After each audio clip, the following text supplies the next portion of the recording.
इस जीवन को हम ठीक नहीं किए, मनुष्य जैसा जीवन हम नहीं जिए और मृत्यु के बाद के जीवन का भी हमने प्रवाह नहीं किया, उसको भी हमने नहीं संवारा, तब फल क्या होगा? भगवान कहते अपने से अपनी हत्या करने वाले को जो फल मिलता है, अपने से अपनी हिंसा करने वाले को जो फल मिलता है, वो फल आप और हम लोगों को मिलेगा। क्या फल मिलेगा? आप हिंसक को कौन सी गति होती है? आप पढ़िएगा, धर्म ग्रंथों ने, महापुरुषों ने कहा है, सबसे जो पहली गति होती है ना, संत कबीर साहब ने वर्णन किया, लिखा, आप पढ़ लीजिएगा।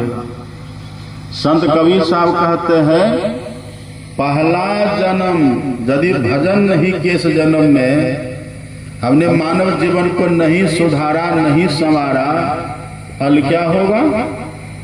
कबीर साहब कहते पहला जन्म भूत के पई हो, भूत प्रेत की योनियां हम लोगों को मिलेगी।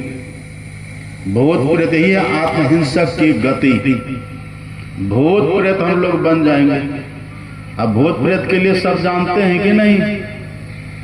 भूत प्रेत को बहुत कष्ट होता है, बड़ी पीड़ा उसको होती है, कहीं भी चैन से स्थिर होकर के रह नहीं सकता, छटपटाते रहते, तिल मिलाते रहते, और एक दो दिन की बात नहीं होती, वर्षों। कबीर साहब तो कहते 7 जन्म पछतई हो। एक तो वर्षों की आयु होती है भूत प्रेत की, और दूसरी बात 7 बार उनको लगातार भूत ही भूत, भूत ही भूत बनते रहेंगे। आप कल्पना करिए कितनी पीड़ा होती होगी। एक बात और देखिएगा, आपने गांव घर में देखा होगा, जब किसी व्यक्ति को भूत प्रेत लगता है ना, जब देह पर सवार होता है ना, भूत प्रेत लगता है ना गांव घर में, आप देखिएगा जब किसी को भूत लगता है ना, तो वो सबसे पहले पानी मांगता है, पानी चाहिए, पानी दो, पानी। और उसको अब लोटा में पानी भर करके देते हैं पीने के लिए, लोटा भर पानी पी लेता, लेकिन तब भी उसको तृप्ति होती है? तब भी तृप्ति नहीं होती। पानी तो गटागट वो पी गया जिसके ऊपर वो लगा हुआ है, पर प्रेत को उससे तृप्ति नहीं होती है। कैसे तृप्ति नहीं होती है?